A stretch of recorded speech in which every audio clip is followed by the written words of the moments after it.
Znači, koja je osnovna pričina za autoimunite bolesti, spored vaše to medicinsko iskustvo, da li se to hronični bolesti ili izlečljivi sostojbi?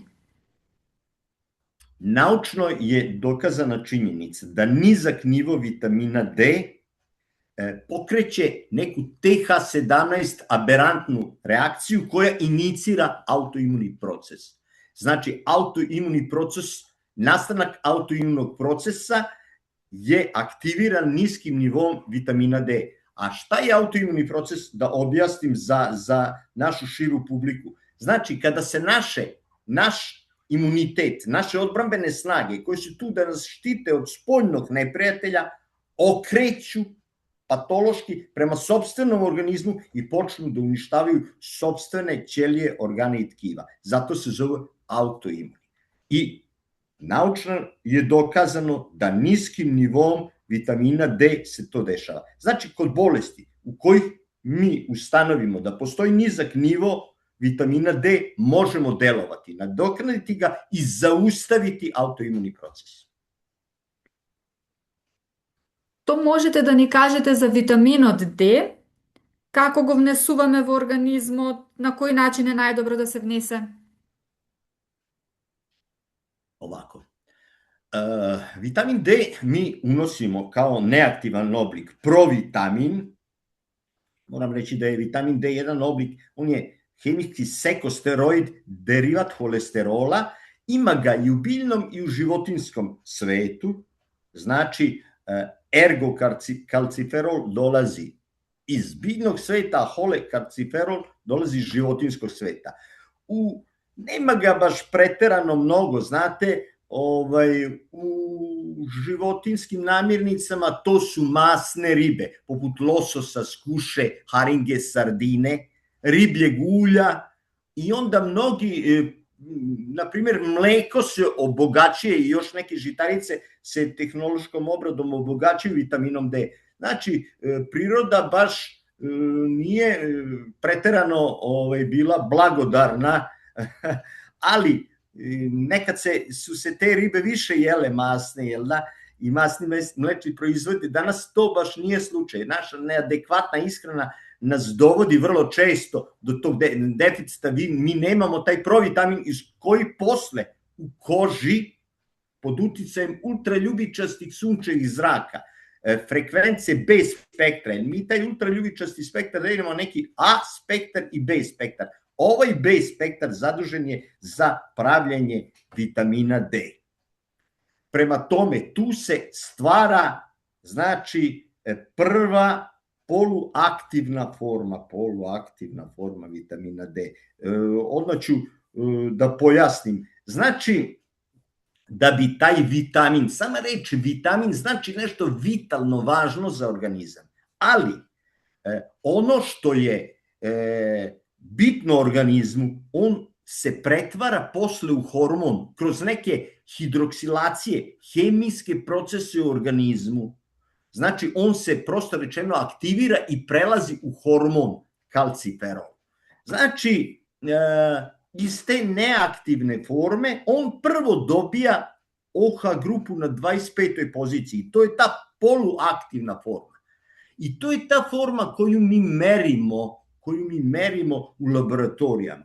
Ali da vam kažem, ne treba se plašiti, to je ono često što plaše ljude i doktore uopšte, da će ta biti, ne znam, prevelika doza, jer pazite, mi kad god krenemo sa suplementacijom, ta doza je viša od nekih uobičajenih i od onih doza koje su preporučene nekim normativima konvencionalne medicine, ali poluaktivna forma nije, nas interesuje učinak D vitamina, učinak. A vidite, to je kao kad bi upoređivali nekog šegrta i majstora. Ne možemo mi učinak očekivati od šegrta, od poluaktivne forme ne možemo očekivati učinak da on, jer tek kad postane hormon, onda deluje na organe, onda daje signal crevima da upijaju kalcijum, što je jedna od najvažnijih uloga vitamina D. Zašto? Sad ćemo mi reći zašto je taj kalcijum. Kad smo spomenuli kad smo spomenuli da ovaj vitamin D stimuliše imunitet, jel da? Otkud je sad i može izazvati autoimunu bolest, otkud je sad kalcijum važniji? Pa bez kalcijuma srce ne može da napravi kontrakciju. Znate? Zato je jako važno da on postane hormon, da postane aktivna forma vitamina D, da dobije tu drugu OH grupu na 25. poziciji i tek tada postaje hormon. Do tada je samo vitamin. Prema tome, neaktivna forma u koži se pretvara u poluaktivnu formu, a tada tek odlazi u bubrege, gde se znači stvara, gde se nastavlja ta hidroksilacija i dobijemo OH grupu na 25. poziciji. A drugi deo, znači drugu OH grupu koju dobija na prvoj poziciji, znači ta druga hidroksilacija se vrši u bubrezima. Znači prva se vrši u jetri hidroksilacija, druga u bubrezima. Znači malo je za naše gledalce to malo komplikovano. Znači dosta su komplikovani ti biohemijski procesi, ali moramo da znamo da se vitamin D aktivira i dok se ne aktivira ne možemo procenjivati njegov učinak i ne treba se plašiti prilikom suplementacije većeg nivoa vitamina D, zato što pored toga što je on poluaktivan i govorit ću o tome kasnije, njegov poluživot trajanje je kratko, znate, on u krvi, ta poluaktivna forma, znači koji ima OH grupu samo na 25. poziciji, zove se kalcidol, znači traje svega 20 dana i ako se mi ne izlažemo suncu ponovo, znači ona se potroši. Postoje njegove zalihe u masnom tkivu, pošto je to vitamin koji je rastvoren u mastima. Pa postoje njegove zalihe u masnom tkivu, zbog toga su osobe koje su gojazne, imaju manjak vitamina D, jer to masno tkivo krade na neki način, apsorbuje taj vitamin D, pa je takvim osobama potreban veći unos vitamina D. Ja idem malo u širinu, ali trudit ću se da odgovorim na osnovne stvari. Znači, rekli smo koja je razlika između poluaktivnog oblika i aktivnog oblika. Jer tek aktivan oblik daje crevima, otvori ta vrata i daje crevima impuls da one mogu da upijaju kalcijum. Tako. Kako se meri prisustvo vitamina D u organizmu? Meri se, kao što sam rekao, meri se ta prva forma, poluaktivna forma, koja ima OH grupu na 25. poziciji, poluaktivna forma, znači laboratorijskim pretragama, i ona je znači tu postoje različita merila između 20 i 50, a neki smatraju između 30 i 60 nanograma po mililitru. Ali napominjem, kod suplementacije te vrednosti idu i na 300 i tako dalje, ali se ne treba plašiti toga, jer to je, kažem, nije ona forma koja može naškoditi organizmu, već je to samo neki materijal za dalji rad. Prema tome, i to je nešto, ne treba se plašiti nečeg što pred vašim očima propada, znači u roku 20 dana od momenta stvaranja on se razgradi. Tako da je to što se tiče njegovog prisustva u organizmu. Sad, postavlja se pitanje kod kojih bolesti se preporučuje, je li tako, vitamin D i koje doze. Biću vrlo jasan i koncizan. Znači, svaka autoimuna bolest kod koje ustanovimo deficit vitamina D može se zaustaviti nadoknađivanjem, ponavljam ponovno, nadoknađivanjem i dovođenjem nivo vitamina D na zadovoljavajući nivo, jer se tako zaustavlja ta aberantna TH17 reakcija. Znači, možemo zaustaviti. Ostavlja se pitanje, znači, zato treba što pre reagovati, što pre to ustanovimo, možemo reagovati, jer autoimuni proces svakodnevno uništava organe i tkiva, zavisi, on može da bude usmeren samo na jedan organ. Znači, ako napadnu te naše odbrambene snage, ako napadnu ovojnice nerava, prave rupe na onom mijelinskom montaču, to je onda multipla skleroza. Ako napadnu štitnu žlezdu, jednu ćelije koje proizvodi hormon, to je onda kronični tiroiditis Hashimoto. Ako napadnu pankreas, i znači one Langerhansove ćelije koje pravi inzulin, znači onda je to dijabetes. Ako napadnu pigmentne ćelije, to je onda vitiligo. Znači najrazličitije, a postoje i te takozvane sistemske bolesti, poput kolagenoze i drugih, gde su napadnuti više organa i tkiva u isto vreme. Znači, bez obzira o čemu se radi, o kojoj od tih bolesti se radi, može se reagovati nadoknađivanjem vitamina D.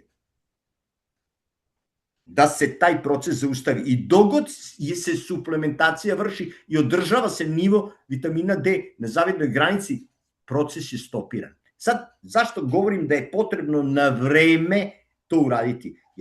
Da šteta učinjena pre toga bude što manja. Znate, neke štete koje napravi taj autoimunni sistem su više popravljive, neke su manje popravljive, prema tome mogu da ostanu posledice štete koje je do tada učinjena. I postavlja se pitanje koliko traje ta suplementacija, da li je to doživotno ili ne. Moram ispričati jednu anegdotu. Znači, čovek koji je prvi krenuo sa suplementacijom i takozvanim visokim dozama vitamina D, doktor Gali Cico Coimbra koji radi u Brazilu i po njemu se taj protokol i nazvao prvenstveno, znači Coimbra protokol, je odgovarajući u Američkom senatu rekao, ja ne znam da vam odgovorim na to pitanje. Zašto? Pa kaže, zato što nijedna osoba koja je bila teško bolesna i koja je sada dobro, nije želela da sada testira sebe i da prekine sa uzimanjem i suplementacijom da bi videla da li je neophodno da to uzimaju celog života. No, to je možda malo komično, ali je istinito. Znači, neko kome je dobro, on će nastaviti dalje suplementaciju, zato što je to nešto što jedan od najvažnijih vitamina hormona ljudskog organizma, nešto što organizam pravi sam sebi. Pa zašto se plašimo? Nije reč o citostaticima, nije reč o velikim dozama kortikosteroida koji mogu biti štetni, koji znamo da su kod konvencionalne medicine u terapiji vitamina D. Znate? Već je reč o nečem što je od prevashodne važnosti. Prema tome, ne treba se plašiti da li ću ja sad nešto što je tako važno i nešto što organizam pravi sam sebi, da li ću ja celog života morati da nadoknađujem, zato što je moj organizam sticajem okolnosti, ima određen feler, ima grešku, pa je otporan i slabije prima taj vitamin D. Ja to objašnjavam ljudima na jedan način šta je ta otpornost prema vitaminu D, koja može biti na više tačaka. Zašto mi ne možemo da u organizmu ostvarimo tu konačnu formu, taj kalcitriol, taj hormon koji deluje stimulativno na organe i tkiva i zaustavlja autoimunu reakciju i jednostavno zašto ne možemo? Pa zamislite sad da hoćemo da ofarbamo dve majice, imamo jednu ovde, drugu ovde, za ovu jednu vam je dovoljna jedna kesa farbe, a za ovu drugu koja ne prima tu farbu treba vam 5 kesa farbe. Zato znači organizmi koji imaju tu takozvanu otpornost prema D vitaminu, mora im se priuštiti veća doza vitamina D i posle omogućiti da se ta aktivacija, prelazak uz neaktivnu formu, aktivnu formu odradi kako treba, a zato su potrebni i neki još vitamini i minerali, potreban je vitamin B2 i potreban je magnezijum, jer oni su tu važni kod tih enzima koji rade te hemijske procese, znači ti enzimi hidroksilaze, i tu je potreban vitamin B2 i potreban magnezijum. Iz istorije su poznati da su izvesne osobe tamo u Italiji i tako dalje, jednostavno vremenom iz najrazličitijih stvari imaju problem sa apsorpcijom vitamina B2 i kod tih osoba koje sad neću ulaziti u razloge i tako dalje, ali dešavalo se da su neke osobe koje su, tada je malarija bila bolest koje se umiralo, i da su te neke osobe koje su imale deficit vitamina B2 lakše preživljavale malariju. Tako da se na neki način prirodnim putem, nekom selekcijom namnožila populacija koja ima nizak nivo, odnosno nizak nivo vitamina B2. Znači, fali im vitamin B2. Tim osobama koji fali vitamin B2, one imaju problem posle sa aktivacijom vitamina D, jer ne mogu da ga pretvore u konačnu formu i one onda upadaju u deficitarnu grupu onih ljudi koji imaju deficit vitamina D i tu se otvara mogućnost za nastanak autoimunih bolesti i za nastanak svega onoga što je posledica nedostatka vitamina D. Prema tome, njih nazivamo na neki način i magnezijum i vitamin B2, nazivamo ih aktivatorima. Sad, poslednje vreme konvencionalna medicina spominje i uticaj vitamina K2 i vezu vitamina K2 i vitamina D3. Čak je napravljen preparat K2D3. Moram da napomenem da opet se vraćam na rodonačelnika suplementacije u većim dozama doktora Coimbru. On je odavno odustao od toga. Zašto? Konvencionalna medicina kaže da vitamin K2 kanališe taj kalcijum koji je D-vitamin omogućio da uđe u organizam, kanališe da ide u koštano tkivo, a da ne dođe do kalcifikacije krvnih sudova i mekih tkiva.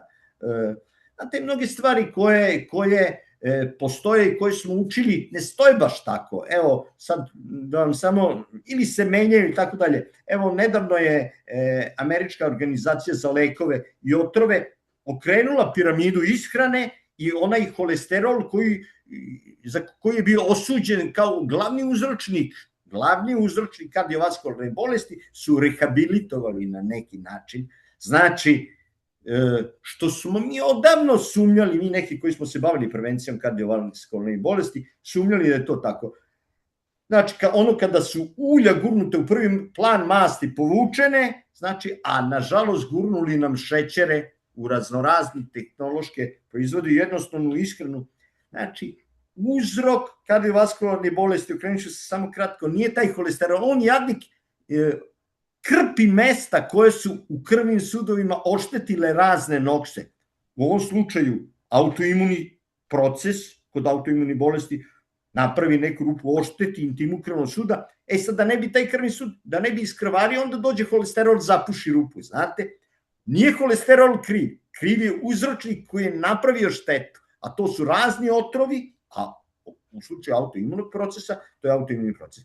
Prema tome, rehabilitovan je na neki način holesterol. To govorim zbog toga što su neke stvari su se vratile. Znači, mi smo 40 godina živeli u zabludi. Ne znam da li je zabluda, ali nešto što je nametnuto bilo. Tako isto ova priča sa K2 i D3. Znate, napravljena je gomila preparata K2 i D3. Pre svega, količina D3 u tom preparatu je malo. Sa stanovišta svega ovo o čemu ja govorim, tih takozvanih visokih doza D-vitamina, to je mala doza koja ne može ništa da uradi, znate. To je kad bi ja vama dao danas jednu perecu i rekao ako budete dobri, a vi ćete dogodine još jednu dobiti perecu od mene. To je nešto što mi znamo danas da u principu te doze mogu da budu 50, 60, 100 pa i više internacionalnih jedinica dnevno. Moram se vratiti na jednu činjenicu. Znači, u internoj medicini koju sam ja učio, nije to bilo tako davno, našalit ću se malo, ali neki profesor Stefanović koji je pisalo je kod D-vitamina da se može dati između 50 i 100.000 internacionalnih jedinica vitamina D dnevno. A danas se govori o 400 ili 600 ili 1000, pa sad u doba korone su neki se osmelili pa se davali 2000, pa se u apotekama naši može naći i od 5000. Ali šta je i 2000 i 5000 ako je potreba te osobe 50, 100 ili više hiljada? Znači, mnoge stvari, sad da ne ulazim u neke priče koje će mnogi nazvati teorijama zavere, znate, ja to vrlo često govorim, ja samo kažem da je ovo način koji može da pomogne kod autoimunih bolesti, a neću diskutovati o načinu kojim se bavi konvencionalna medicina, a znamo šta ona radi, daje visoke doze kortikosteroida i danas citostatike, sama reč citostatik, znamo šta takvi preparati čine u organizmu.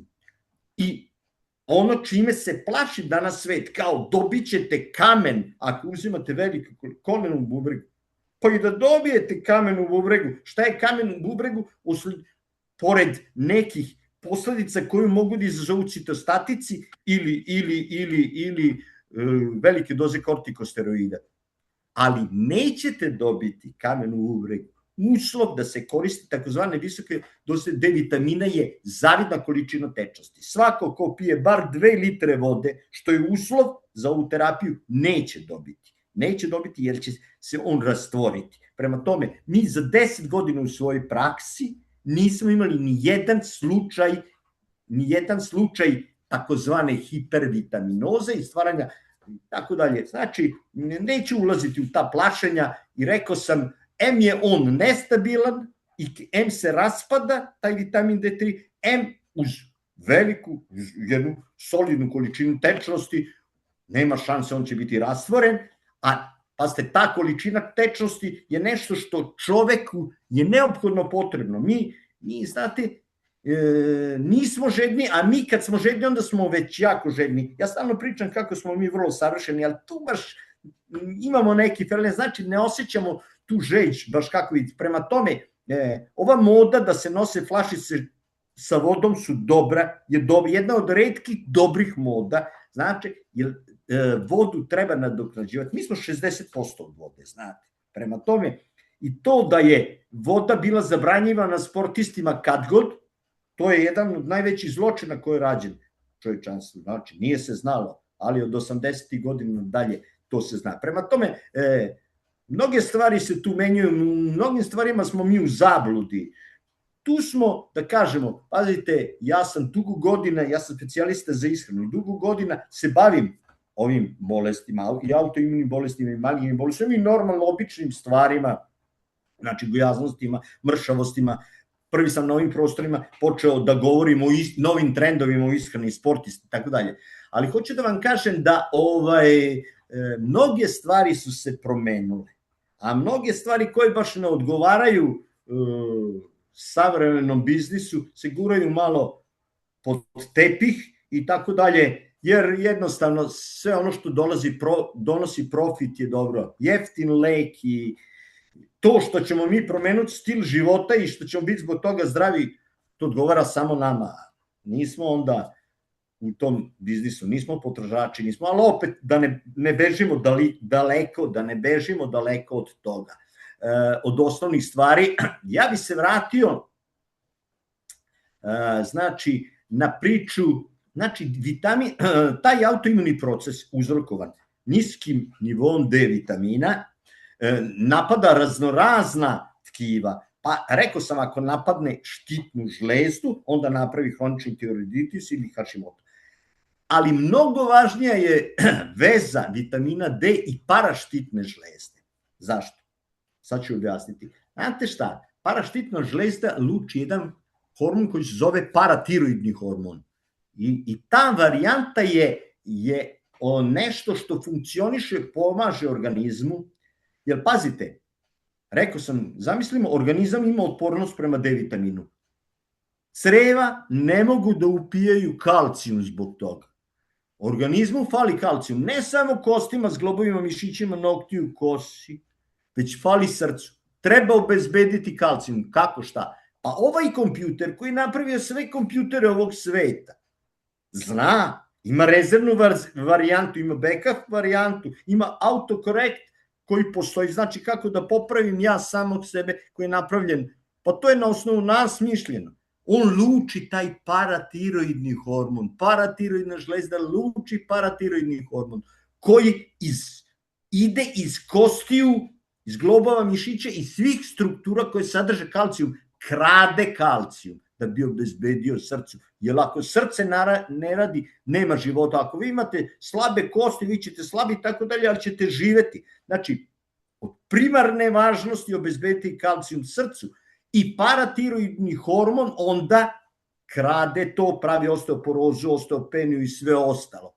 To je veza, znači, paratiroidne žlezde i vitamine, to je taj sistem. Zato nam taj nivo paratiroidnog hormona i govori o efektu i učinkovitosti, kako bi rekli braća Hrvati, u učinku D vitamina. Znači, ako D vitamin radi svoj posao, omogućava crevima da upiju kalcijum, ne treba pomoćnika. Ali ako njega nema ili nije dovoljno aktivan, imamo problem s D vitaminom, moramo nabaviti kalcijum, onda organizam ide na rezervnu varijantu, luči paratiroidni hormon i tada je paratiroidni hormon povišen. I te granice koje su date od 15 do 65 i tako dalje ili nešto slično, nisu relevantne. Pazite, ta gornja granica nama uopšte nije bitna. Paratiroidni hormon mora biti na donjoj granici, znači on mora biti miran, nema on šta da radi, nije potrebno lučiti veće doze paratiroidnog hormona ako D vitamin radi svoj posao. Kalcijum će se upiti iz hrane, nema potrebe da se on krade iz kosti, iz globova, i nema potrebe da se povišava nivo paratiroidnog hormona. Znači, paratiroidni hormon je nama merilo učinka D vitamina, a ne neaktivna forma vitamina D sa jednom OH grupom s kojom se plaše ljudi. Znate, jer ta neaktivna forma nema učinak i ne može napraviti zlo tek kad postane hormon, tek kad bude dobio drugu OH grupu i na prvoj poziciji postaje hormon i tek onda otvara mogućnost u pijanju kalcijuma i stimuliše imunni sistem, sprečava nastavak TH17 reakcije, sprečava nastavak autoimunog procesa. Prema tome, to su neke stvari koje ljudi treba da znaju. Znate, ima puno dezinformacija, puno stvari smo zaboravili, neke stvari su se promenule i tako dalje. Prema tome, ovim sam sad obuhvatio i pitanje osteoporoze. Znači, osteoporoza ne nastaje samo sa godinama života i što bi na neki način se nazivalo fiziološki, već nastaje zbog potrebe organizma da obezbedi sebi kalcijum. Ne sunčamo se, sunce je proglašeno za najvećeg neprijatelja, kao dobit ćemo rak. Da se vratim samo na to. Znači, rak može napraviti ovaj alfa spektar ultraljubičastih zraka, koji nema veze sa D vitaminom. Tek ovaj beta spektar ili B spektar pravi u koži D vitamin. Znate? Prema tome, treba tu razlučiti neke stvari. Znači, napravljene su kreme za sunčanje, a te kreme filtriraju, zamislite, ovaj deo B ultraljubičasti zraka koji pravi D vitamin, koji je zadužen pravljanje, a propušta A spektar. Ne bi diskutovao to uopšte. Znači, propušta A spektar koji može napraviti karcinom. I mi dalje se mažemo, i decu mažemo, i mažemo se tim. Znači, izbegavajte sunce. Pazite, pa sunce je izvor života, sunce bez toga ne rastu biljke, ne rastu ništa. Znate, kako izbjegavanje? Mi smo svi u nekim zatvorenim prostorima. Zbog čega danas 50% svetske populacije ima deficit D vitamina? Jedan od razloga je neizlaganje suncu, neadekvatna ishrana. Sunce, ako ste u kratkim rukavama, kratkim nogavicama, za sat vremena napravi 20.000 internacionalnih jedinica vitamina D. 20.000. Pa kako onda neko može reći da vam je 400 ili 600 internacionalnih ili 1000 dosta? Pa ko je tu sad pametan? Mislim, gde je ta filozofija? Jel sumnjamo sad na ovaj kompjuter koji je napravio sve kompjutere? Koji su to razlozi? Prema tome, Da se vratim samo na naše iskustvo, na našoj klinici, na našu praksu.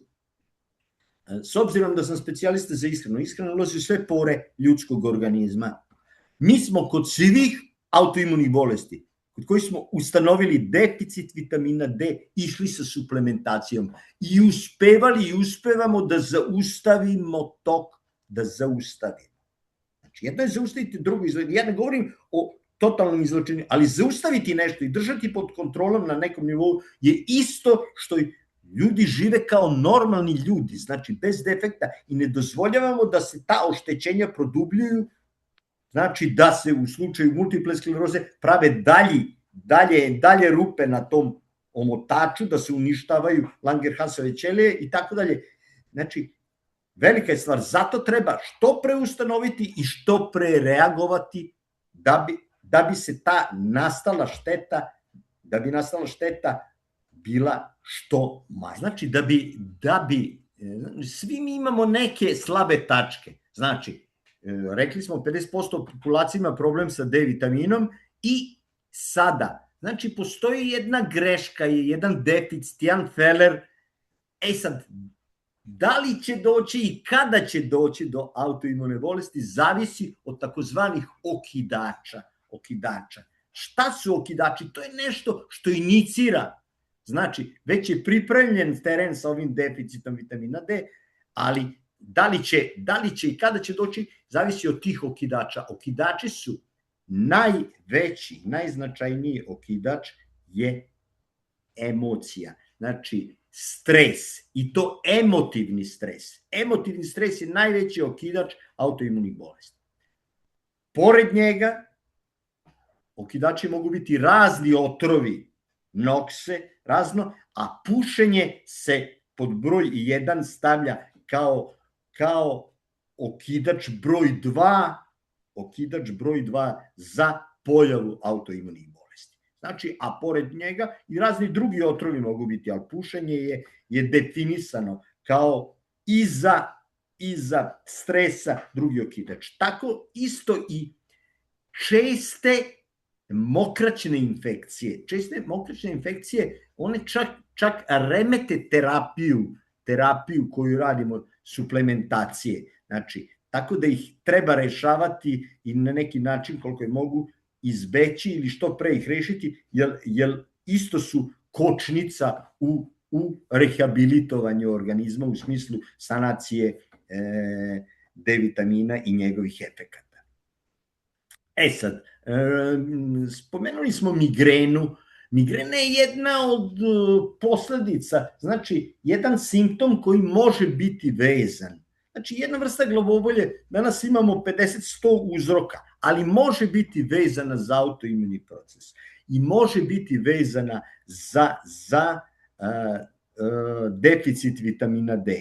Znači, ako kod osobe koja ima migrenu ustanovimo da ima nizak nivo vitamina D, da ima visok nivo paratiroidnog hormona, znači treba krenuti sa suplementacijom.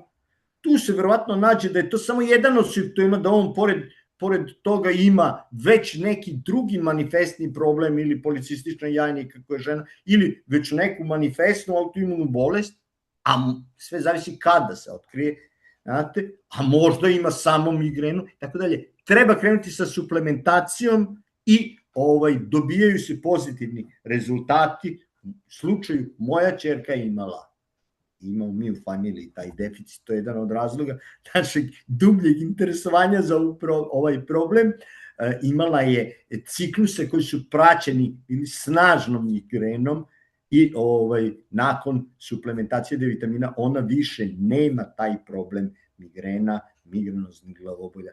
Znači, to može da se javi u mlađem dobu, znači ako je izražen, ako je uzrokovan deficitom D vitamina, on se može javiti, vrlo često se kod dama baš javlja u periodu tom kad se bude hormoni, u periodu kad se dobija ciklus i tako dalje. No, nema pravila, može se javiti ranije, a može se i u adultnom dobu kasnije javiti, ali sigurno savjet je da treba reagovati, treba videti da li postoji deficit vitamina D ili je glavobolje uzrokovano nekim vaskularnim i sa drugim problemima, znači ima i drugih uzroka. Gojaznost. Ovako, gojaznost, to bolest savremenog čovječa, kuga savremenog čovječanstva.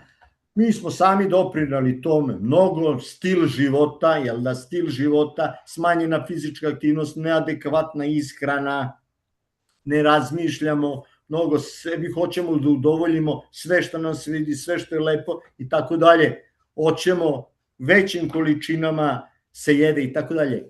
To su one opšte poznate stvari koje uzrokuju gojaznost. Nego ja sam htio da spomenem da postoji i organski uzrok. Znači, mi smo i radimo kod svih gojaznih pacijenata, testiramo ih na nivo D vitamina. Sve gojazne osobe su imale deficit vitamina D. Suplementacijom D vitamina uspeli smo da dobijemo situaciju da se smanjuje želja za masnim i za slatkim.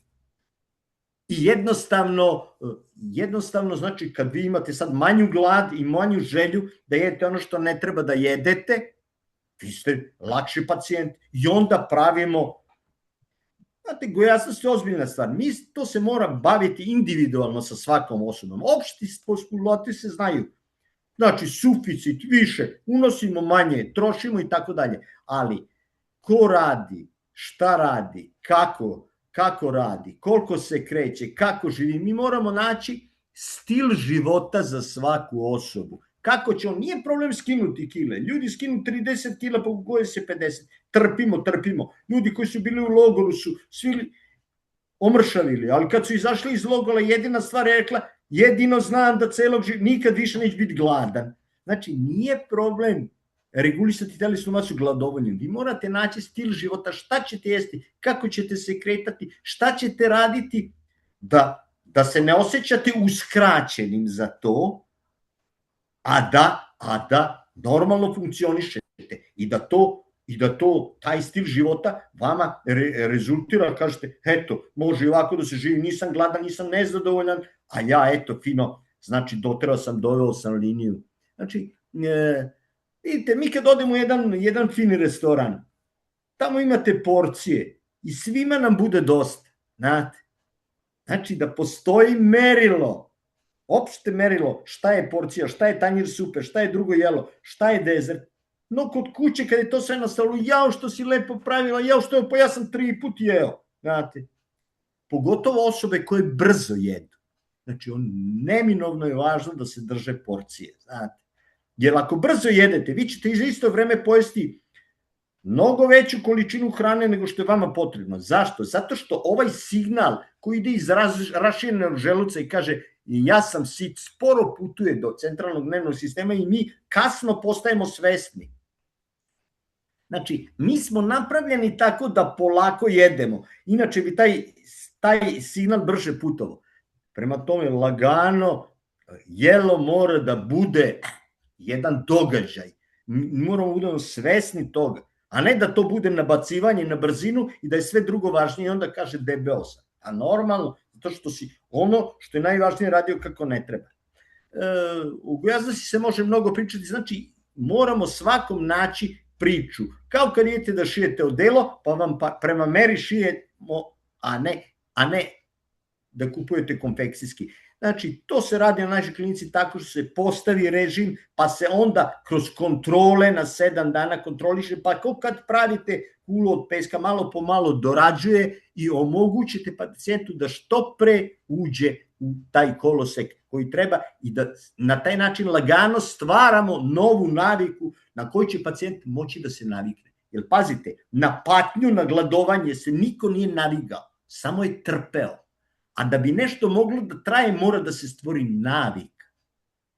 A navika se može stvoriti samo ako mi iskoristimo sve ono što je dobro, a ono što nije dobro malo i napravimo nešto što liči na nešto što će neko moći da prihvati. A to je dosta individualno, jer naši su afiniteti, želje, potrebe, mogućnosti različite. Prema tome, nema opštih dijeta, mora se svakom prostoru. Vrlo zahtevna stvar.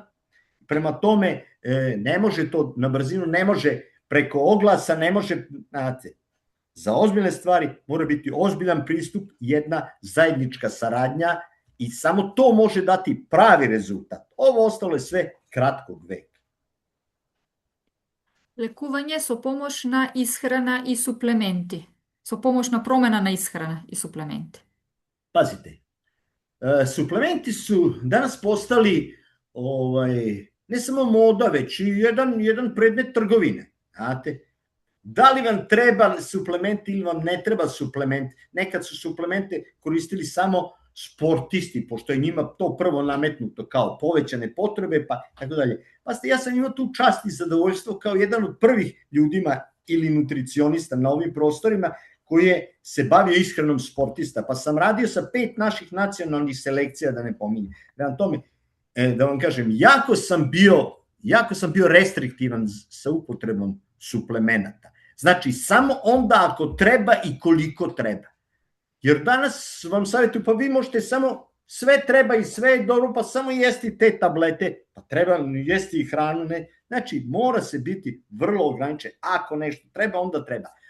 Da se vratim na običnog čoveka. Što živite zdravije, što jedete običniju hranu, znači hranu bližu prirodi, onako kako su jeli naši prethodnici u nekim generacijama kada se više razmišljalo o tome kada je hrana bila zdravija.